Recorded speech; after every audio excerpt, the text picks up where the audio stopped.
We are all aware of how many of us have been instructed, challenged, inspired, and motivated to improve ourselves because of Jack's words and lived example. So we could not imagine an evening like this without partaking of the privilege of listening to an exhortation by one John Evans. How fitting it is for us to ask him now, yet again, to illumine us, guide us, encourage us to pursue the good, the true, and the beautiful. So please, Jack.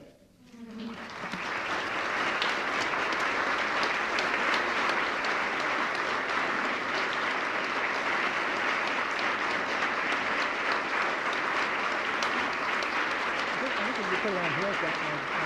Okay.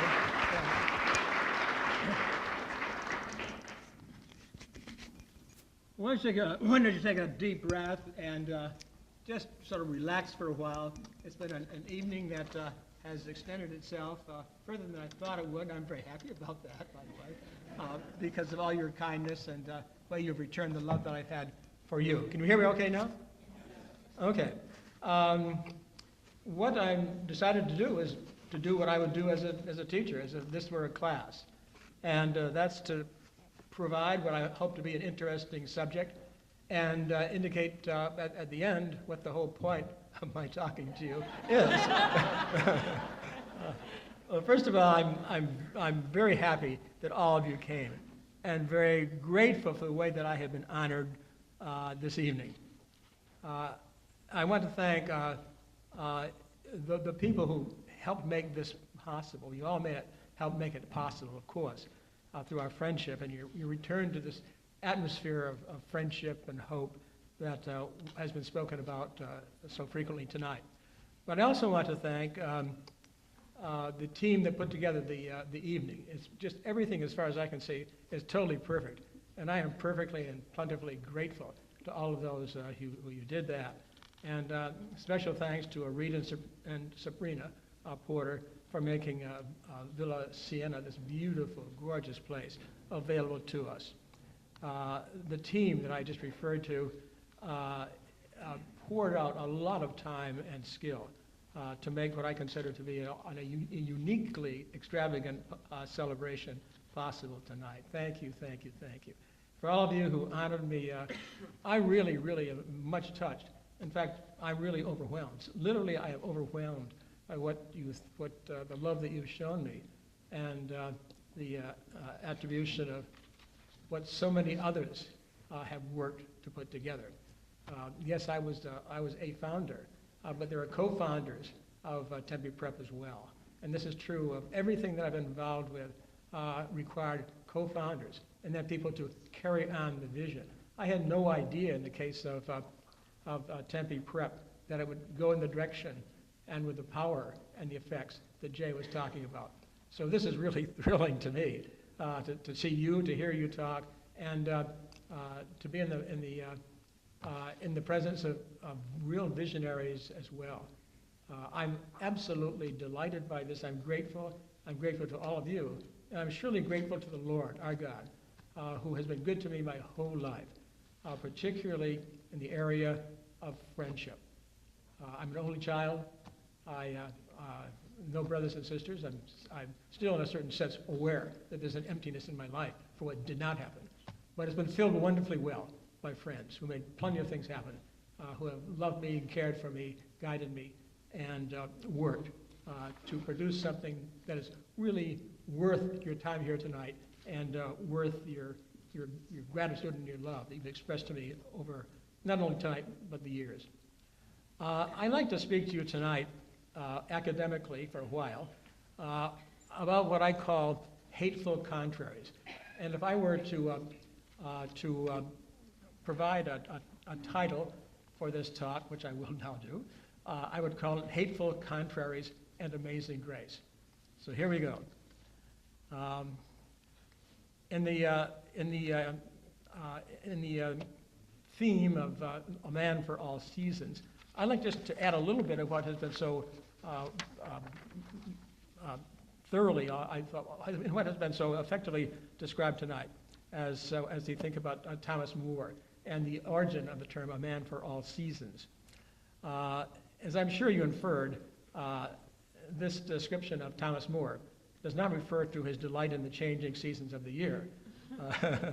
It refers instead to More's interior climate and landscape. And his dearest friend, noticing that, the great 16th century Christian humanist Desiderius Erasmus originated this tribute of a man for all seasons in a preparatory letter that he wrote for a book he was writing at the time called In Praise of Folly. I recommend the book to you. I'm not going to say much more about it now, but I would like to read what he had to say in his praise of More. By the way, More folly, Morus fool, Thomas More, anything but a fool. Clever fellows, these Renaissance humanists. So, though your remarkably keen intelligence places you a world apart from the common herd, still, the incredible sweetness and gentleness of your character makes you able and willing to be a man for all seasons to all men and women, adept at pleasantries and serious matters, and whose company we all enjoy. A year later, the poet that has already been quoted said this, the writer that was already referred to, said this about More, that he was suited to all hours, times, and occasions. And that means that he had the capability, particularly in the area of politics, to do what was necessary for the common good, to conceive it, to bring it out, and to reach conclusions that were necessarily present during the time that he served King Henry VIII, about whom I'll speak in a moment. Now, I think that it's also possible that that Erasmus's reference to a man for all seasons could have started in the text of Ecclesiastes' existential commentary on the right uses of time. There was a season for everything, a time for every occupation under heaven, a time for planting, a time for uprooting what has been planted, a time for killing, a time for healing, a time for tears, a time for laughter, a time for war, a time for peace. As Thomas More learned 10 years later, when he was Lord Chancellor of England under Henry VIII, there was a time for justice and a time for injustice, when tyrants controlled time for their own needs. More was given a choice: support Henry's claim that he, not the Pope, was the rightful head of the Catholic Church in England, or refuse and lose his life. He chose loyalty to the Church and to his Lord. Of all the statesmen and bishops of that time, only Thomas More and Bishop John Fisher opposed the king. What More saw at the time was a choice between good and evil, hateful contraries. No nuances or compromises allowed. God's will or man's desires. Aristotle framed a person's choices and responsibility quite simply. Citizens should be free to choose as they will, but not if another's freedom or the common good will be endangered. For More, church unity was vital for the welfare of England and the rest of Europe. In the biblical book of Deuteronomy, good and evil, hateful contraries are dramatically and uncompromisingly voiced, literally voiced by God to the Israelites and all mankind. As I speak about this, remember, More, because he stood fast for what he believed in, was beheaded, and so was John Fisher.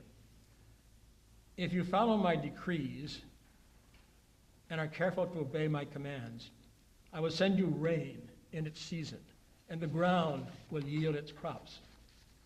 I will grant you, children of Israel, children of God, peace in the land. I will look upon you with favor and make you fruitful and increase your numbers. But if you will not listen to me, and if you reject my decrees, then I will do this to you. I will bring upon you sudden terror, wasting diseases that will drain away your life. You will plant seed in vain because your enemies will eat it. You will be defeated by your enemies. In the book of Deuteronomy, God restates and dramatically summarizes this rhetoric of contraries by exhorting the Israelites, and by extension us, to choose wisely and gratefully. See, I set before you today life and prosperity, death and destruction, these hateful contraries. I command you today to love the Lord your God, walk in his ways, and keep his commands, decrees, and law. Then you will live. But if your hearts turn away and you bow down to other gods, you will certainly be destroyed. Now, choose life so that you and your children may live. Now, this, of course, is the jealous God of the Hebrew Bible. Jealous not for himself, but jealous as every lover is, desiring with all his heart the welfare of the beloved. If not by love, however, then for a time by fear, until paradoxically fear gradually shrinks away and love takes its place. For the same reason, the Apostle Paul deployed the rhetoric of antithesis in his letter to the Christians of his day, who were caught between the world of the flesh and the world of God, as we are today. So, Paul says, I say, live by the Spirit. The sinful desires what is contrary to the Spirit, and the soul is contrary to the sinful nature. The acts of the sinful nature are obvious: sexual immorality, debauchery, idolatry, witchcraft, hatred, discord, jealousy, fits of rage, envy, drunkenness, orgies, and the like. Paul's commentary offers an accurate description of true humanity on the one hand and its destructive opposite. The one living in the truth, and enjoying existential freedom, well-being, fearlessness, generosity, and joy. The other, existential disorientation, self-betrayal, destructiveness, and inevitably desolation. Tragically, we see the second part of this rhetoric of opposites. We see it everywhere in the world today. It's never easy to address and overcome evil in its many infectious forms, because the sick cannot or will not see things as they are and ask for help. William James wrote in his Variety of Religious Experiences that to the sick and, quote, morbid-minded, healthy-mindedness, pure and simple, seems unspeakably blind and shallow. Be that as it may, there is a way to heal. Overcome evil by doing good. Overcome evil by doing good. That's what you've been doing, I'm sure, for much of your life. Keep doing it. In you and others like you, if there be such, and there are. Those who have eyes to see can recognize what great-heartedness really is. It is what people saw in Thomas More and many others before him and after. Faith, courage, liberality, generosity, dependability, and endurance. By your character and service, you emblematize authentic humanity and inspire others to believe in such simple-minded things as goodness, truth, and beauty, nobility, hope, and faith.